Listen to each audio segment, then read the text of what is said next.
Bismillahirrahmanirrahim. Assalamualaikum warahmatullahi wabarakatuh.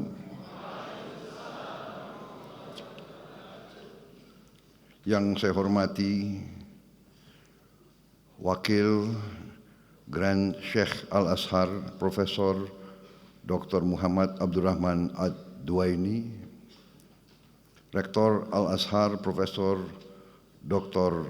Salamah Daud, serta seluruh pengajar, seluruh sivitas akademika dari Al-Azhar yang hadir,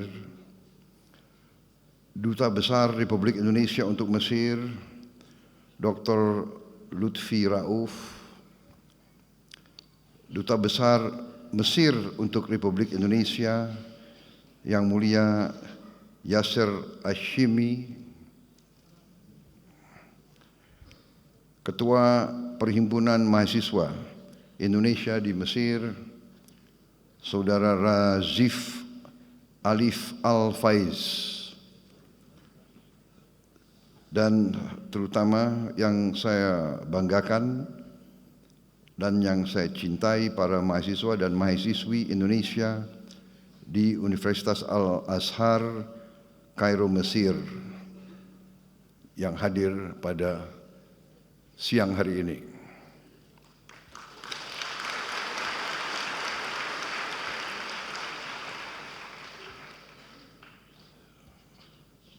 Saudara sekalian,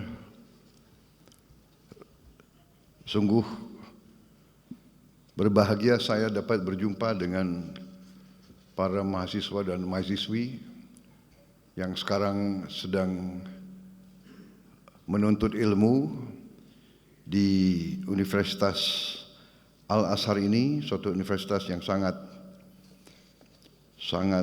bersejarah, sangat terkenal. Saudara-saudara, sudah ribuan alumni Al-Azhar dari Indonesia, sudah banyak ulama dan pemimpin Islam di Indonesia pernah belajar di sini.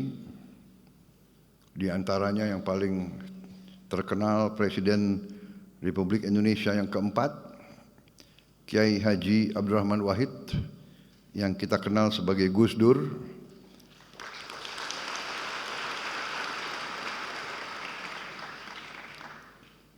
Menteri Agama Republik Indonesia pada Kabinet Pembangunan ke-7, Profesor Dr. Quraish Shihab,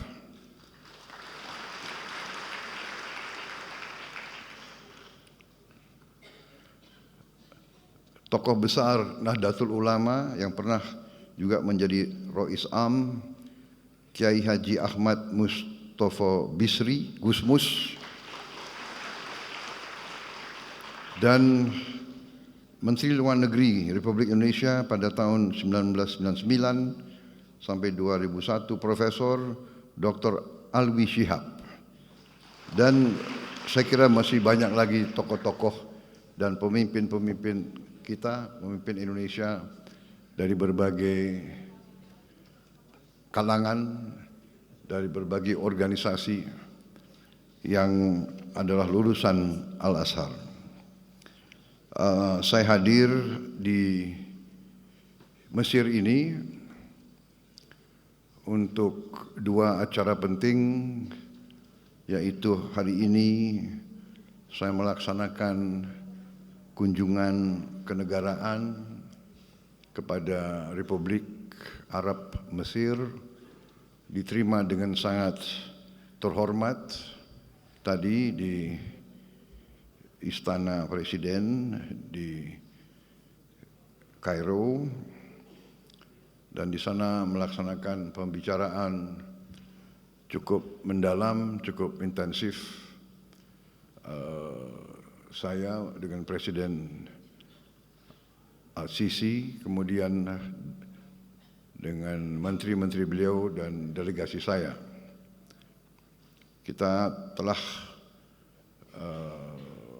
menyepakati beberapa hal-hal penting yang intinya adalah kita ingin meningkatkan dan mempererat hubungan antara Indonesia dan Mesir yang pernah sangat dekat dulu karena Mesir memiliki tempat yang khusus di hati kita, tempat bersejarah, yaitu Mesir merupakan negara yang pertama mengakui kemerdekaan Republik Indonesia.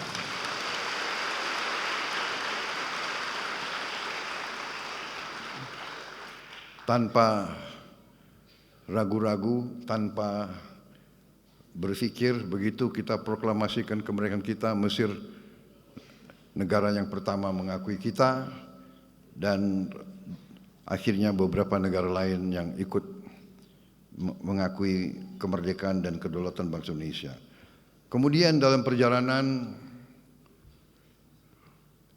pemimpin Mesir waktu itu Presiden Jamal Abdel Nasser dan pemimpin Indonesia Presiden Soekarno menjadi sangat dekat karena sama-sama menjadi pelopor dibangunnya gerakan non-blok, non-aligned movement yang ingin mempersatukan negara-negara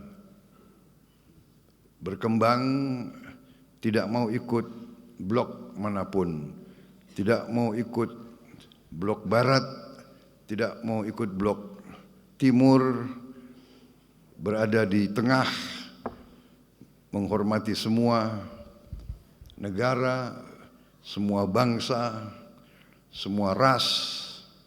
Itulah pendirian pemimpin-pemimpin kita waktu itu, dan itulah tradisi yang hendak kita teruskan, tradisi bangsa Indonesia, dan itulah juga yang saya canangkan bahwa saya akan meneruskan dan mempertahankan sikap ini, bahwa bangsa Indonesia adalah bangsa yang menghormati semua bangsa-bangsa di dunia, menghormati semua negara-negara, tidak mau terlibat dalam permusuhan dengan siapapun, tidak mau terlibat dalam fakta-fakta militer, selalu menganjurkan jalan damai, selalu menganjurkan musyawarah, selalu menganjurkan jalan tengah, selalu menganjurkan kolaborasi, kerjasama, bukan konflik. Itu sikap yang saya canangkan dan itu yang saya jalankan, tidak hanya dalam politik luar negeri, tapi juga dalam politik dalam negeri yang saya jalankan selama ini. Saya menyampaikan bahwa di abad ke-21 ini dunia semakin kecil, teknologi semakin canggih. Teknologi sekarang begitu canggih, dapat memberi banyak kemudahan kepada manusia, tapi pada saat yang sama teknologi dapat juga dengan mudah menghancurkan manusia. Ini yang kita lihat sekarang. Saudara-saudara sekalian, para mahasiswa-mahasiswi, tentunya selalu saya menyampaikan hal ini karena saudara-saudara adalah bagian dari masa depan bangsa Indonesia.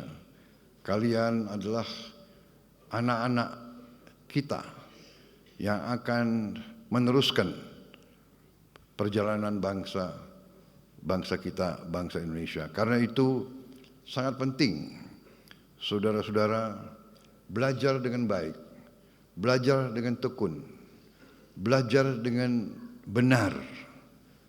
Dan saya berterima kasih, saya bersyukur saudara-saudara memilih belajar di Universitas Al-Azhar, universitas yang sangat bersejarah, universitas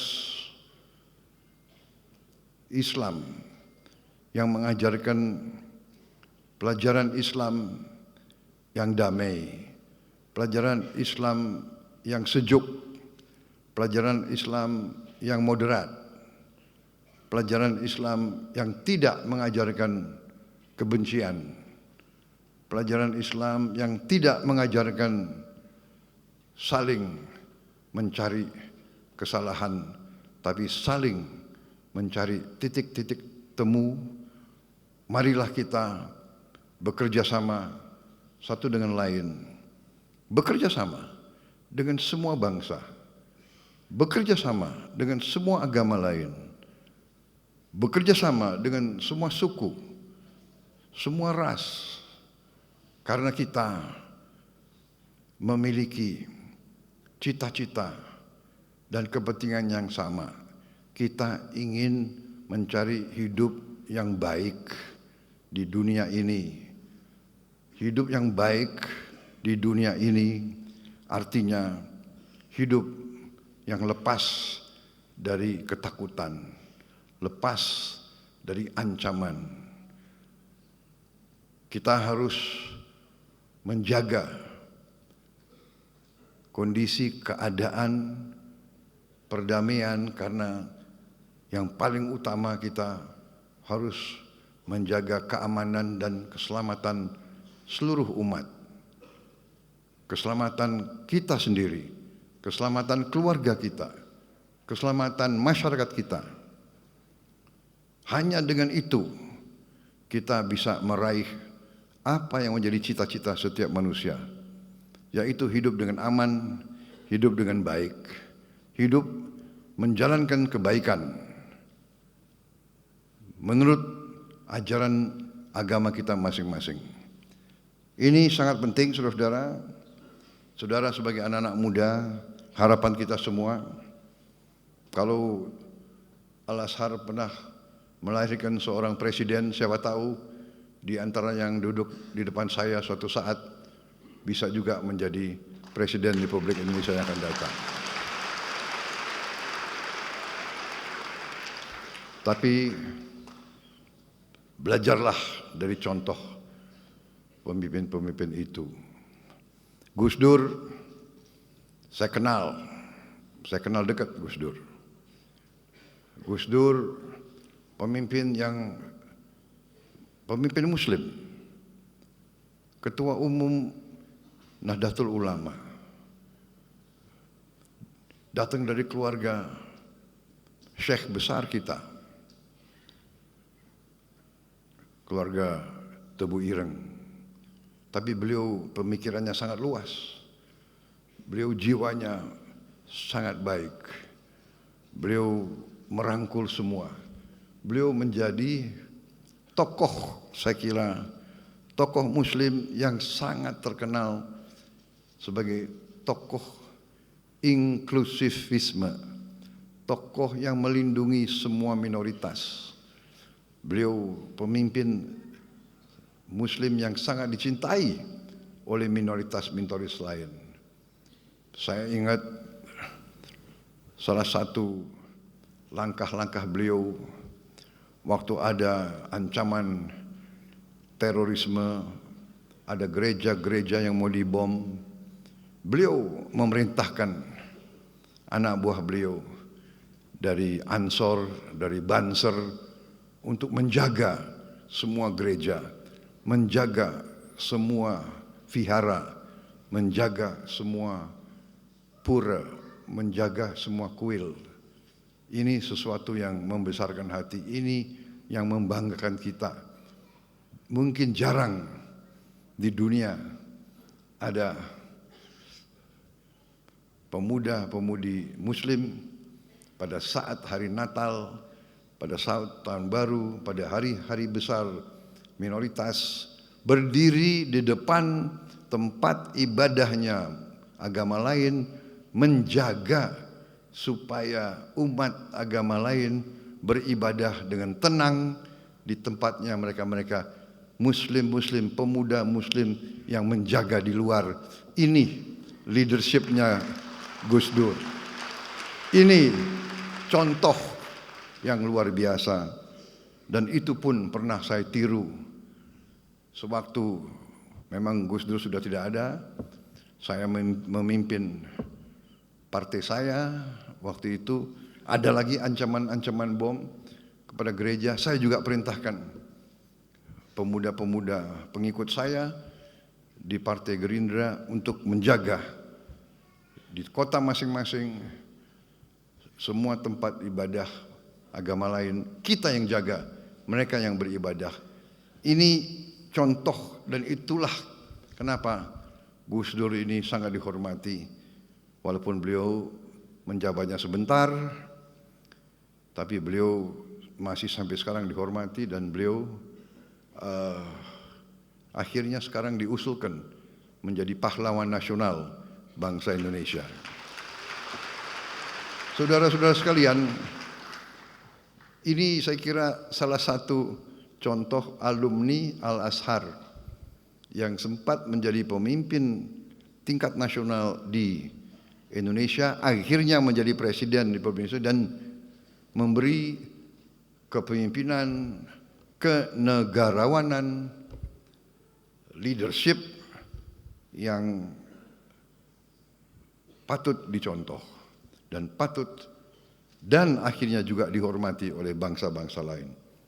Saya kebetulan kenal beliau baik, dan alhamdulillah leadership yang beliau sampaikan menjadi pelajaran bagi kita sekalian. Saudara-saudara sekalian, selain kunjungan kenegaraan ke Mesir, besok kita akan lakukan pertemuan KTT, konferensi tingkat tinggi antara 8 negara yang disebut D8. D8 ini adalah the Developing Aid for Economic Cooperation. Didirikan tahun 97 untuk meneruskan kerjasama ekonomi dan pembangunan antara 8 negara berkembang, yaitu Bangladesh, Mesir, Indonesia, Iran, Malaysia, Nigeria, Turki, dan Pakistan. Ini kebetulan 8 negara Muslim yang jumlah penduduknya besar. Jumlah penduduknya mungkin semua negara ini jumlah penduduknya di atas 100 juta. Jadi saudara-saudara, D8 ini dibentuk untuk melakukan kerjasama ekonomi.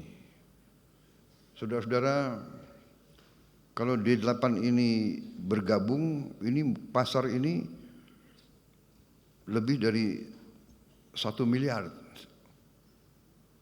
1 miliar manusia. Nah, ini tentunya kita harus mengakui kita belum begitu puas. Masih banyak yang harus ditingkatkan. Banyak yang harus kita cari bentuk-bentuk kerjasama. Dan untuk itulah besok kita akan bertemu lagi. Dan besok sesudah itu tahun depan ketua D8 beralih ke Republik Indonesia. Jadi mudah-mudahan kita bisa berbuat yang baik. Saudara-saudara sekalian, kita lihat keadaan dunia, keadaan kawasan saat ini penuh dengan ketegangan, penuh dengan konflik, penuh dengan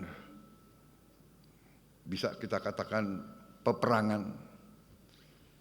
Kita prihatin apa yang terjadi di kawasan ini terhadap saudara-saudara kita di Palestina, tapi tidak hanya di Palestina, di tepi barat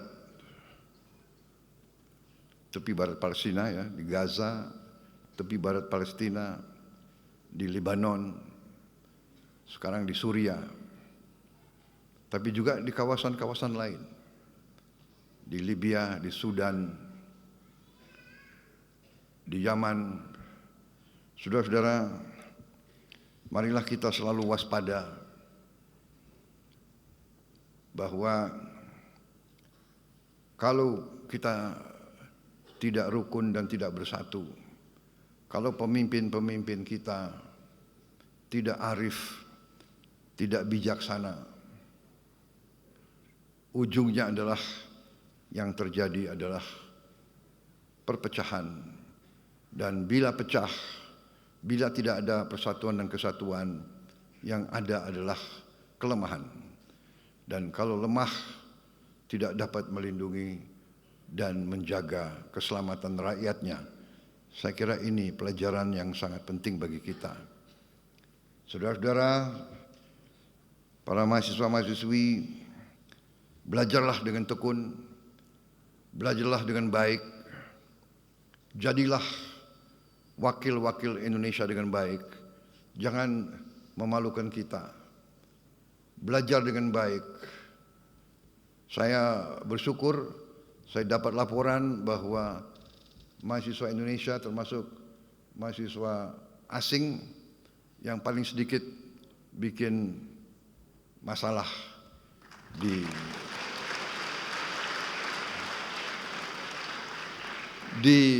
Al-Azhar dan di Mesir. Mudah-mudahan laporan ini benar adanya. Jangan hanya nggak enak sama Presiden Republik Indonesia disampaikan laporan-laporan yang bagus. Tapi tadi Presiden Al-Sisi juga mengatakan tiap kali lihat wajah orang Indonesia di Mesir, beliau selalu lihat wajah yang baik, wajah yang gembira.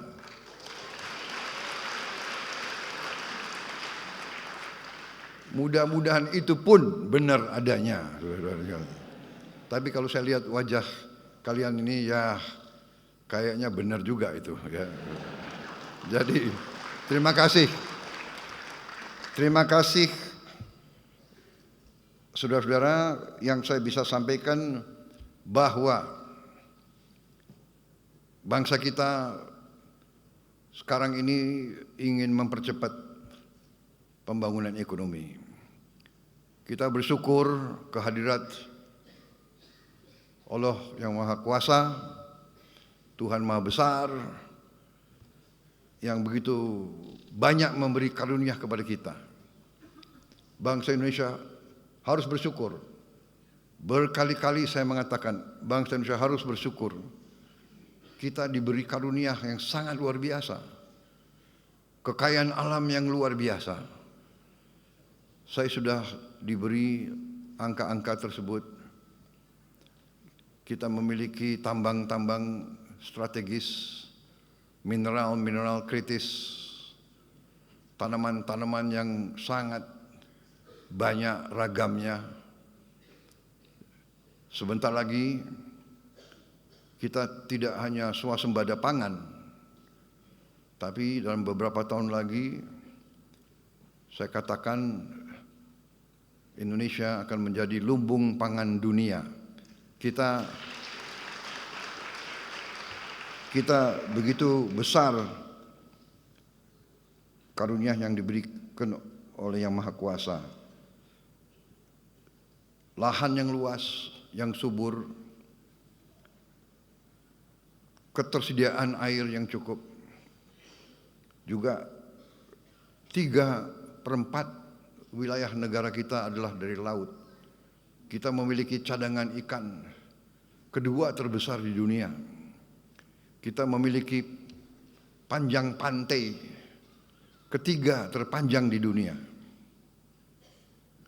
Artinya kita bisa punya puluhan juta hektar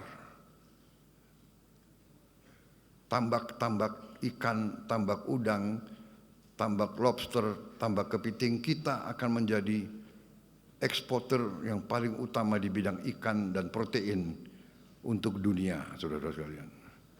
Saudara-saudara sekalian, semua karunia ini percuma kalau tidak bisa kita kelola dengan baik. Karena itu saya bertekad, mandat yang diberi kepada saya oleh rakyat Indonesia, saya dipilih oleh rakyat Indonesia, saya disumpah di hadapan rakyat dan di hadapan Yang Maha Kuasa, saya disumpah untuk menjaga undang-undang dasar kita, menjalankan semua undang-undang. Karena itu saya bertanggung jawab untuk menjaga dan mengelola semua kekayaan kita untuk bisa dinikmati sebesar-besarnya oleh seluruh rakyat Indonesia. Bukan segelintir. Saudara-saudara sekalian, kita bangga GDP kita, produk domestik bruto kita tumbuh dengan pesat. Tumbuh dengan pesat di tengah ketidakpastian dunia. Tetapi kita menyadari bahwa pertumbuhan itu belum merata. Bahkan sebagian rakyat kita masih berada dalam keadaan yang memprihatinkan. Mereka masih bisa kita golongkan dalam keadaan yang miskin. Ini tekad saya, pemerintah saya. Kami ingin berjuang sekeras mungkin untuk menghilangkan kemiskinan dari bumi Indonesia.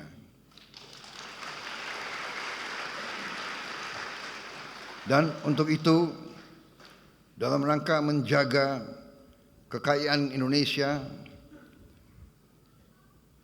tidak salah kelola, tidak bocor, tidak dicuri, mau tidak mau kita harus bertekad untuk memberantas korupsi dari bumi Indonesia.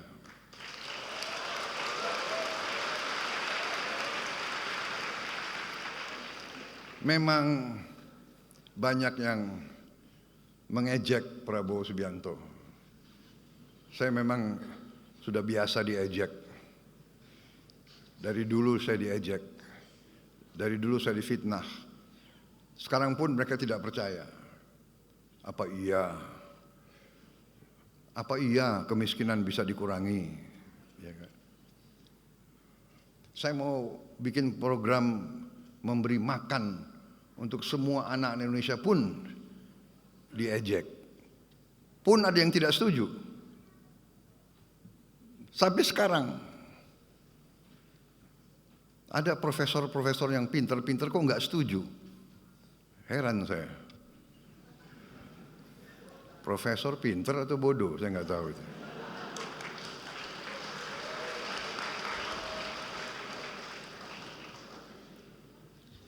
Mungkin pintar otaknya, tapi hatinya tidak bisa merasakan kalau anak-anak itu, kalau anak lapar ke sekolah itu bagaimana caranya, dia tidak bisa merasakan. Itu saudara-saudara, saya tidak ragu-ragu, nggak apa-apa saya diejek. Saya yakin saya berada di atas jalan yang benar. Saya yakin rakyat Indonesia mendukung saya. Saya akan teruskan program ini.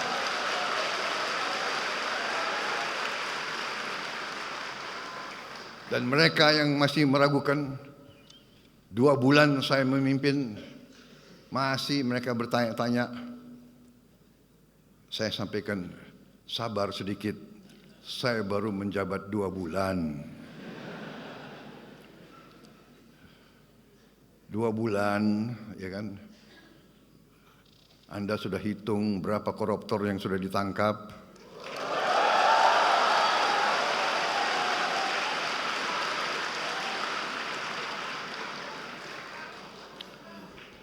Saudara-saudara sekalian, yang nyinyir sama saya, silakan, kau duduk aja di sebelah situ. Ya. Ini belum apa-apa. Ini belum apa-apa. Nanti 6 bulan lagi, baru saudara boleh nilai pemerintah Prabowo Subianto.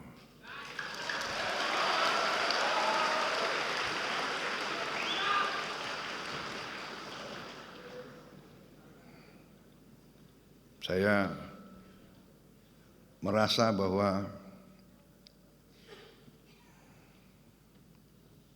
kalau sudah dipilih oleh rakyat, kalau sudah disumpah di hadapan Yang Maha Kuasa, tidak perlu ragu-ragu. Kita hanya setia kepada rakyat Indonesia dan kita hanya takut kepada Yang Maha Kuasa di atas itu.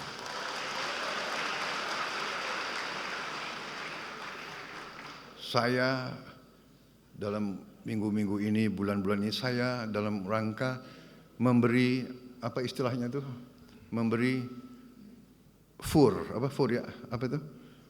memberi kesempatan. Memberi kesempatan untuk tobat. Hai para koruptor atau yang merasa pernah mencuri dari rakyat, kalau kau kembalikan yang kau curi, ya mungkin kita maafkan. Tapi kembalikan dong. Nanti kita beri kesempatan, cara mengembalikannya bisa diam-diam supaya enggak ketahuan. Mengembalikan loh ya, tapi kembalikan. Kemudian, hai kalian-kalian yang sudah terima fasilitas dari bangsa negara, bayarlah kewajibanmu. Ya. Asal kau bayar kewajibanmu, taat kepada hukum, sudah kita menghadap masa depan. Kita tidak ungkit-ungkit yang dulu. Tapi kalau kau bandel terus, apa boleh buat? Kita akan menegakkan hukum. Dan bagi aparat-aparat harus milih setia kepada bangsa, negara dan rakyat atau setia kepada pihak lain. Kalau setia kepada bangsa, negara dan rakyat, ayo. Kalau tidak, percayalah, saya akan bersihkan aparat Republik Indonesia.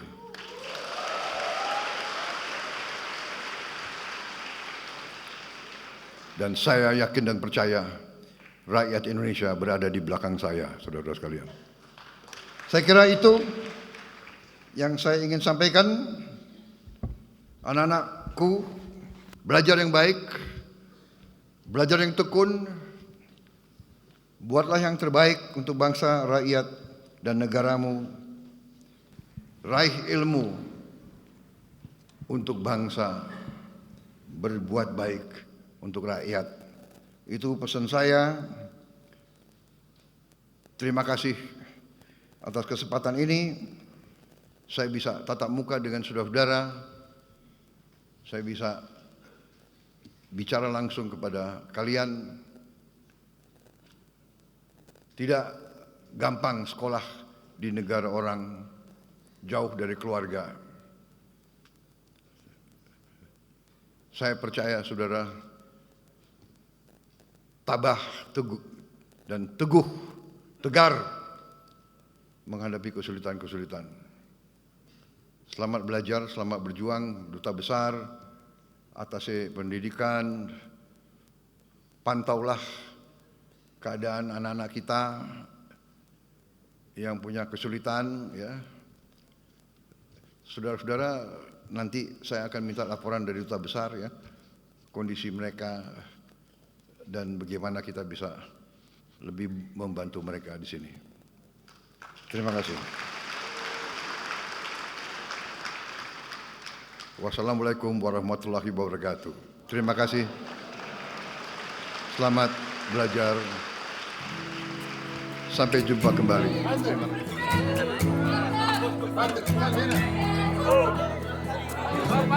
kasih.